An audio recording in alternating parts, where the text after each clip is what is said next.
Horoscopes by 1pkc.io, brought to you by Jeff Helkenberg. Hello Aquarius, this is your horoscope for the week of January 28th, 2019. Now currently the House of Aquarius is hosting the Sun and Mercury, while your ruling planet Uranus remains in Aries. And so with the Sun in your house, you're probably feeling some really intense energy. It feels very good, it's positive.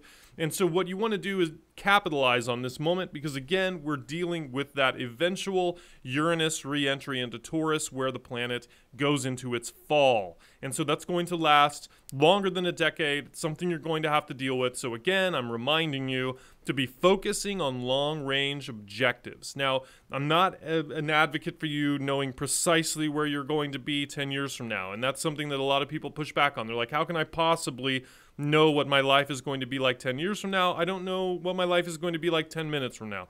And so that is a difficult challenge. And I'm not saying that you need to know with specificity what the future is going to look like, but you need to pick a direction and you need to go in that direction. Because what you're doing right now, potentially, is just spinning in circles. You need to identify what you want to be doing and how you're going to get there. And it's not that you won't evolve while you're on that path.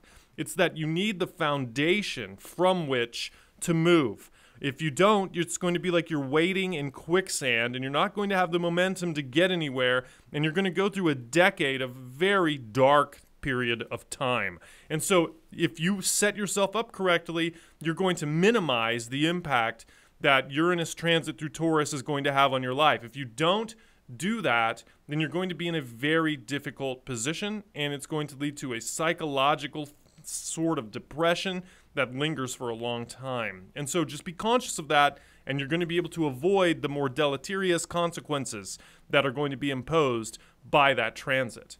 Now, for those of you who know your birth chart position, here is a rundown of the other planets and our star. Jupiter and Venus are in Sagittarius. Neptune is in Pisces. Saturn and Pluto are in Capricorn. Uranus and Mars are in Aries. The Sun and Mercury are in Aquarius, and the Moon starts the week in Scorpio, moves through Sagittarius and Capricorn, and ends the week in your house of Aquarius. So again, the message, focus, remain focused, get a plan, and we're going to continue to talk about this, and you're going to see the consequences once Uranus enters Taurus. Thank you for listening, and visit 1pkc.io for more great content.